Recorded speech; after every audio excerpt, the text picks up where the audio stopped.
Hey there YouTube, it's Elizabeth and I am here to show you my fully completed 2018 crocheted temperature blanket. I've done the border and I've cut off all the loose ends and it is done. I'm so happy with the result. I'm going to hang it on my wall. Yeah, I'm very pleased with how it turned out. So in this video, I'd like to just go over some tips and ideas of how you can plan your crocheted temperature blanket. And these are just things that I've learned along the way. I've done 2 temperature blankets now, and I've learned a few things. So I'm just gonna go over a few things, and hopefully you can take those ideas and have your temperature blanket be a success. Okay, so I'm just sitting down here. I'm going to talk with my hands. Hello. And I have just my notes of things that I'd like to go over. This is a low budget film. This is a no budget film. So first thing is, what is your temperature range? So you have to know what your highest temperature is going to be and your lowest temperature, but you have to know them before you actually know what they're going to be. So, and you have to do that in order to choose what colors you're going to use for the whole year. So, for example, in 2017, right before I started to make this blanket, I went online to see what the lowest temperature was going to be and the highest temperature. And I looked at the previous year just to get a guideline of what the next year might be.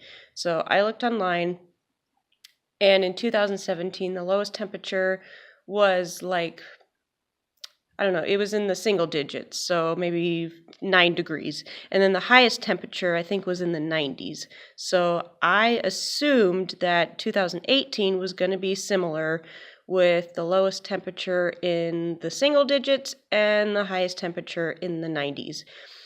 And that's what I used when figuring out my colors. So go back the previous year, look up the temperatures in your area to see what your lowest and your highest is going to be. And before I move on, I also want to say that for the temperatures each day, I used the highest temperature that day. So if it was 30 degrees at the lowest and 50 degrees at the highest for, that 24-hour period, I used the 50 degrees as what color I was going to use to crochet that day. Now you can use the highest temperature for each day, the lowest temperature for each day. You can use the average temperature for each day, or you can use whatever temperature it is at a certain time each day. So you can take whatever temperature it was at 3 p.m. or 12 noon. You can use either of those. Just make sure it's consistent throughout the entire year.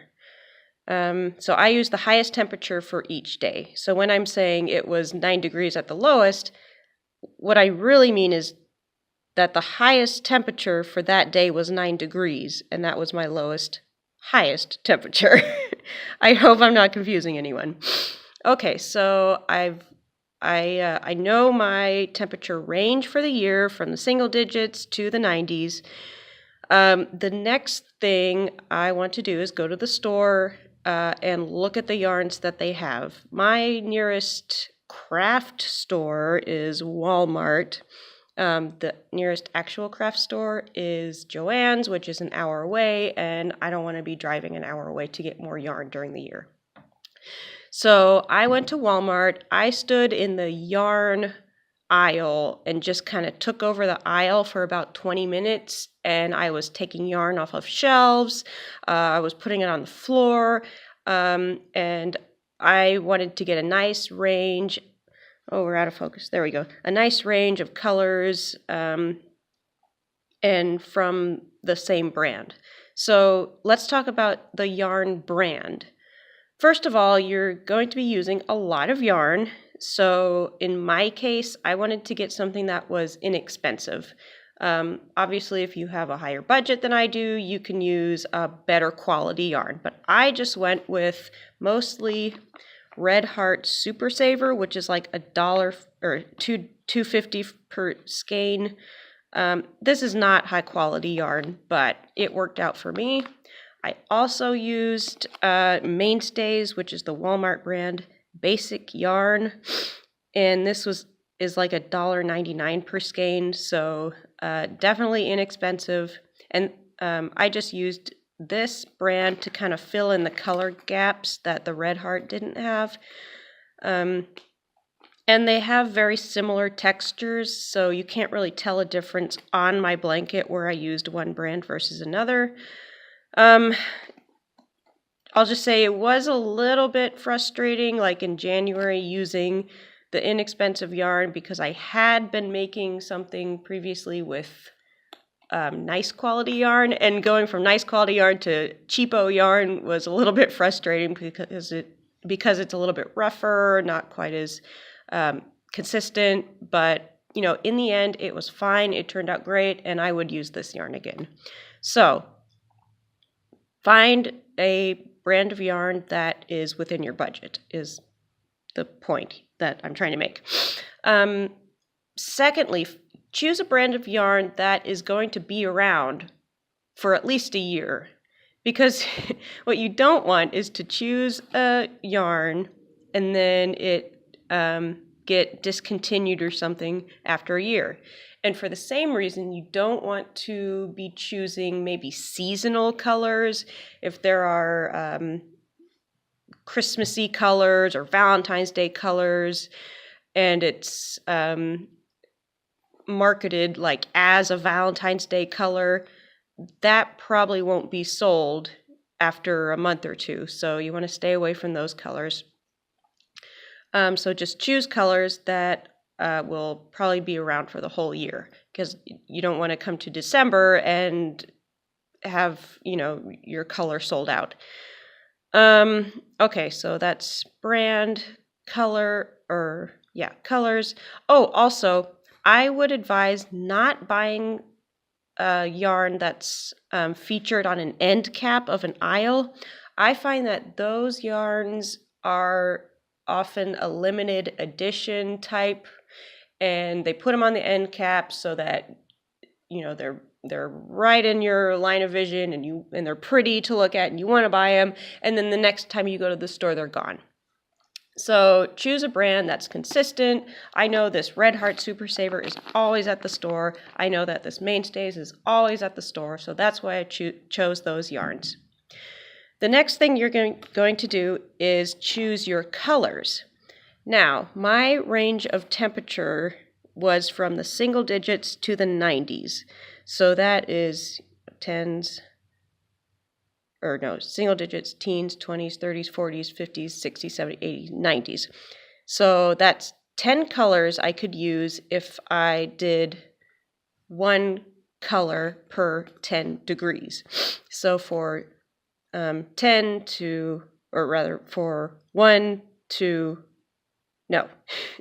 for 0 to 9 degrees, I could use one color. For 10 to 19 degrees, I could use another color. From 20 to 29 degrees, I could use a third color, and so on.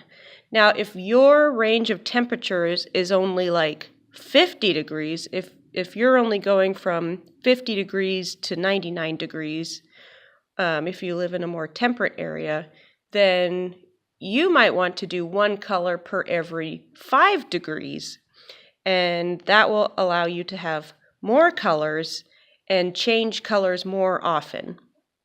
So I wanted my blanket to have 10 colors, and that worked out with having one color for every 10 degrees. I hope I'm explaining that correctly. If you have any questions, please leave them in the comments. I'm very good at responding quickly.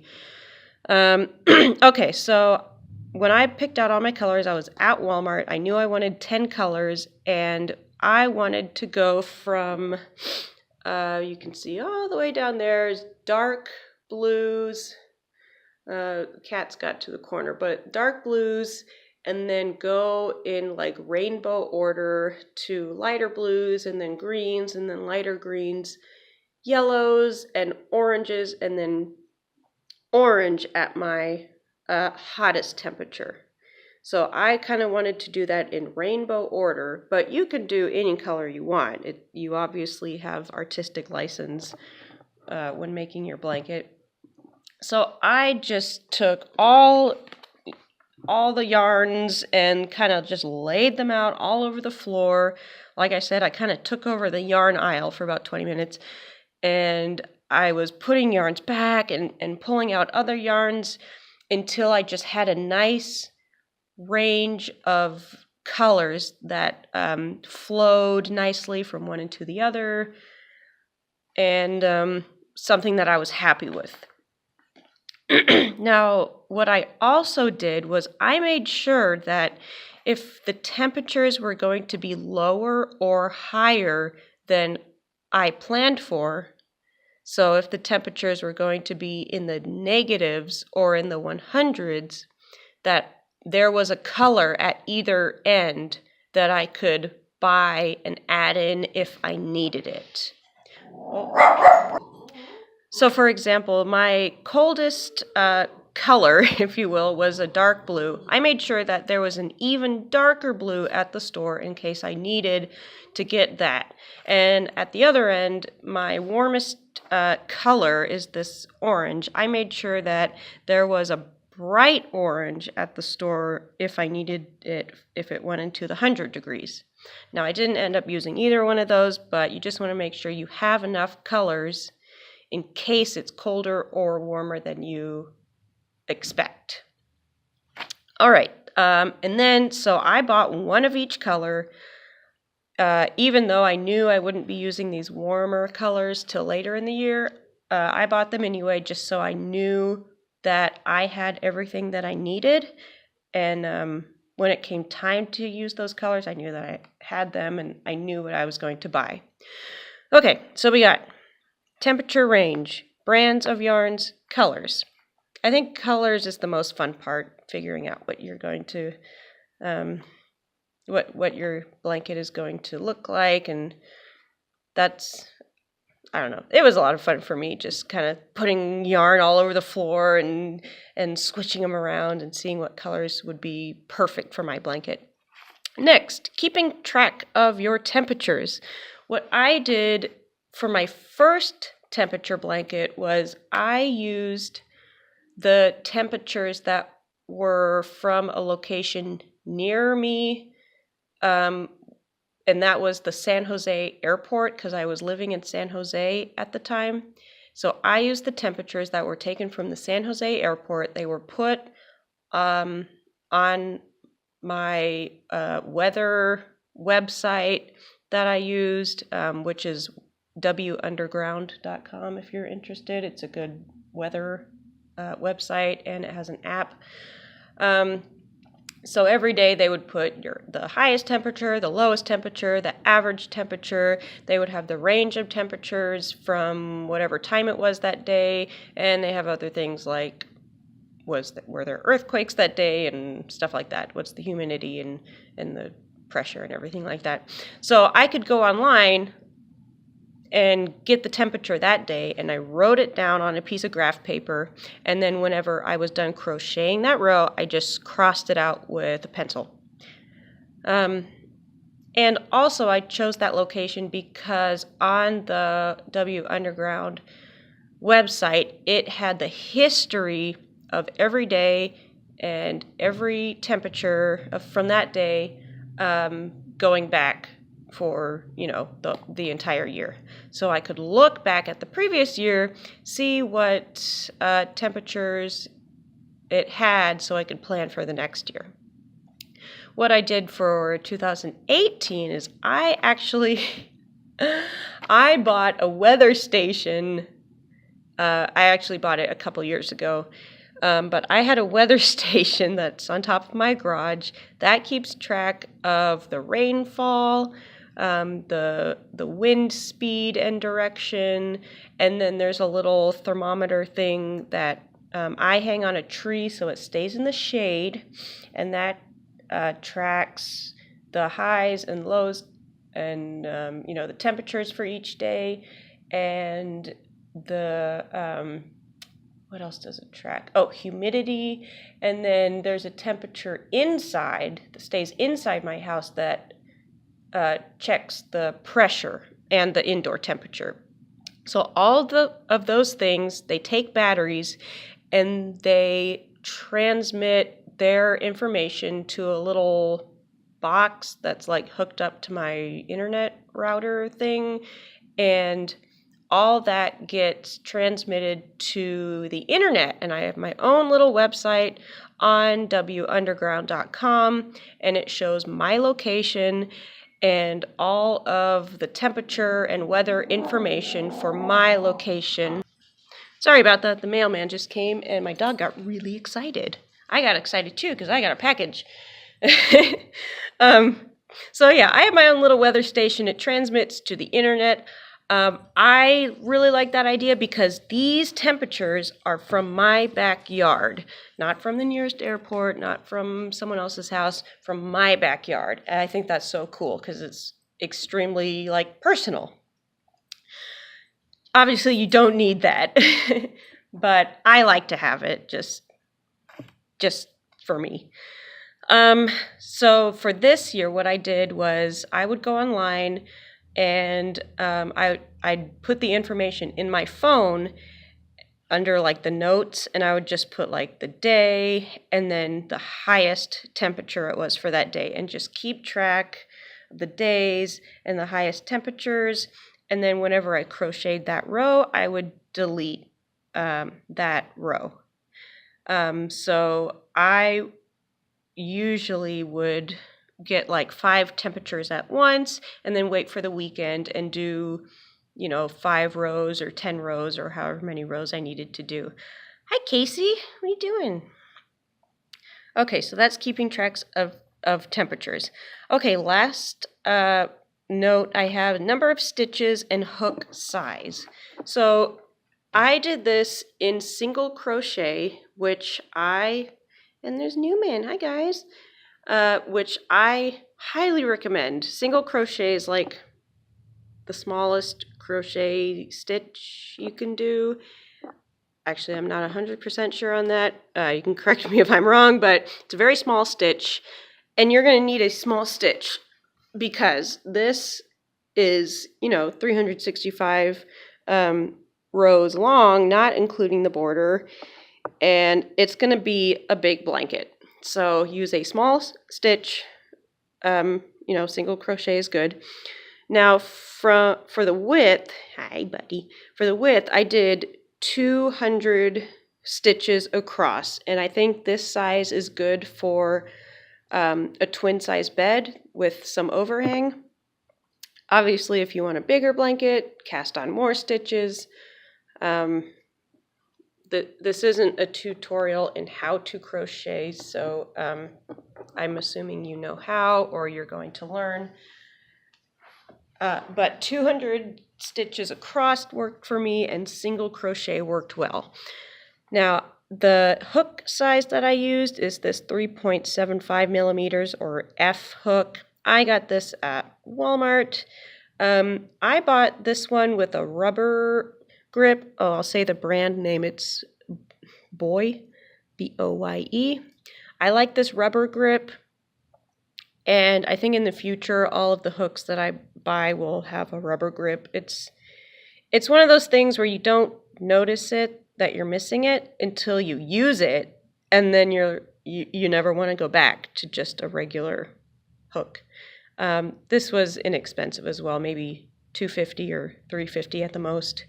Now, halfway through the year, the rubber part actually came unglued from the metal part, which was wow, I actually used up a crochet hook, and that's how much I've been crocheting, and so I just threw it away and went and bought a new one. I probably could have glued it back in, but I didn't want to do that. Because I'm lazy sometimes. How's that?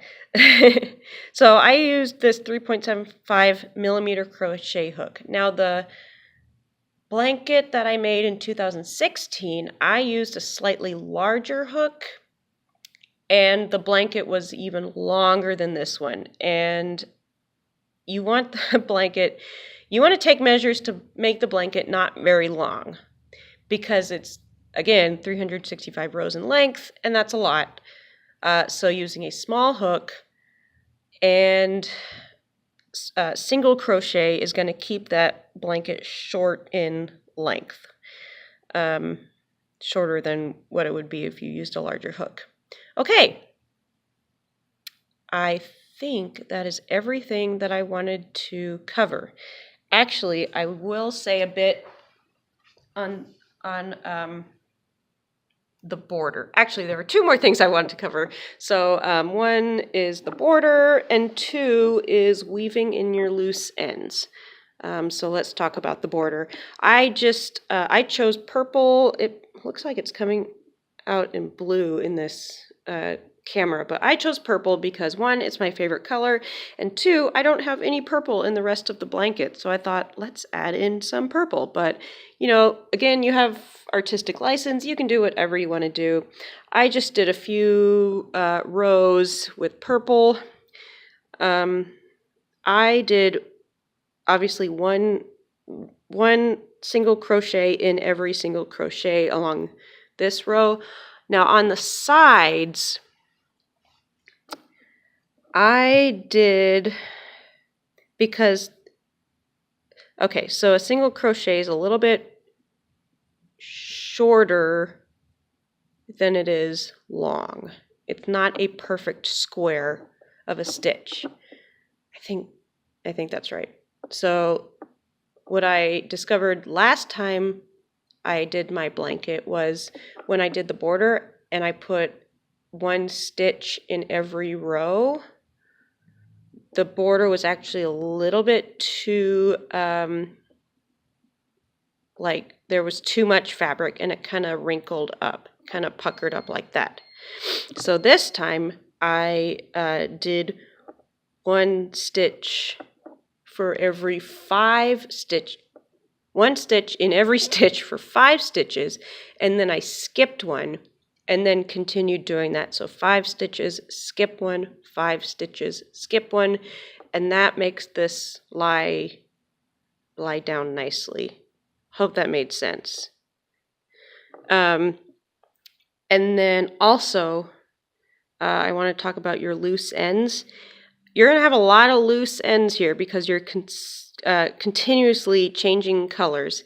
And so what I did was when I changed, like from, well, I would have been working this way. So when I changed from green to blue, I had the loose end that was green and the loose end that was blue. And I just crocheted over them in the next row for about, I don't know, 8 stitches, and then let the loose ends hang down and just continue crocheting with the blue. That way I don't have to go back and tie in the loose ends. I can just crochet over them, and then after so many stitches, they're very secure, and then you can go back and just cut them with a pair of scissors. That way you don't have to get a needle and tie them in or do any knots or anything like that. So that worked very well. Okay, I think that is everything. I covered everything I wanted to do. Yeah, if you have any questions, please let me know. I am going to do one more video on temperature blankets, and that is comparing my blanket from 2016 in San Jose to this one, which is 2018 in Missouri. So I'll probably film that tomorrow. I have tomorrow off, so I can concentrate on that. Anyway, thank you so much for watching. Have a good new year. Bye.